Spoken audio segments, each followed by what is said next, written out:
Moikka vaan!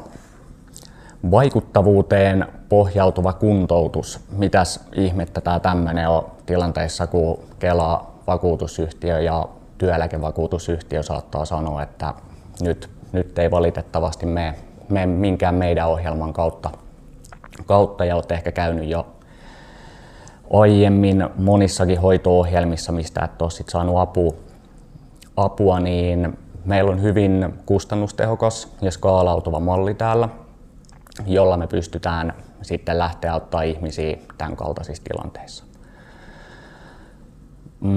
Olennaista on se, että ihminen itse kokee, että mussa on vielä paukkuja jäljellä ja sopivalla sitten monitasoisella ohjelmalla pystyttäisiin saadaan sitten kipuja helpottumaan ja sitä kautta sitten lasten hoitaminen ja mahdollisesti vanhempien iäkkäiden hoitaminen ja työelämä niin alkaisi sitten taas sujuu uudella tasolla.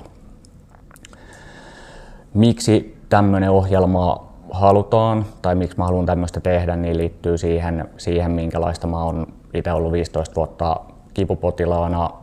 Ei ole oikeastaan toimivia hoito-ohjelmia löytynyt mistään. Hyviä asiantuntijoita, jotka on aina jollain tasolla pystynyt auttamaan, mutta nykyinen tämmöinen monitasoinen malli, mikä mahdollistaa sen, että mä käyn itse töissä huolehdin lapsestani ja elän sitten muuta elämää, niin tää on nyt tiettävästi tässä muodossa niin ihan täysin mun luoma. Viime vuodet haettu ulkomailta tietoa, tehty yhteistyötä suomalaisten asiantuntijoiden kanssa ja tulokset on oikein hyviä. Eli me pystytään hyvin niin kuin lyhyillä ja niin kuin vähilläkin hoito-ohjelmilla paikan päällä melko usein helpottamaan monenlaisia tilanteita. Ja sen lisäksi meillä on sitten hyvin simppeli tämmöinen monitasoinen aktiivinen kuntoutumisen malli, mikä on enemmän elämäntapa, missä sitten huomioidaan ne kivun taustalla olevat tekijät ja sitä kautta sitten mukautetaan elämää sen mukaiseksi. Ja hyviäkin puolia on.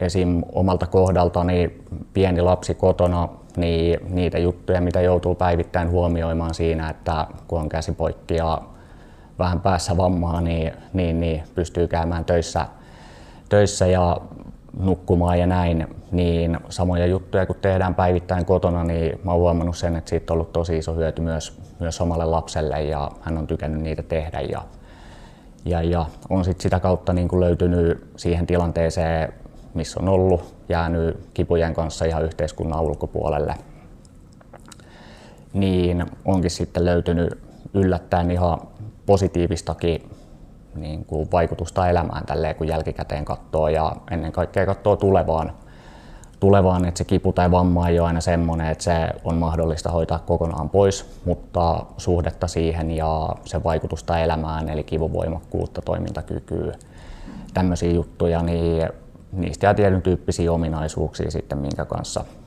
voi elää sitten laadukasta elämääkin. Kiitos.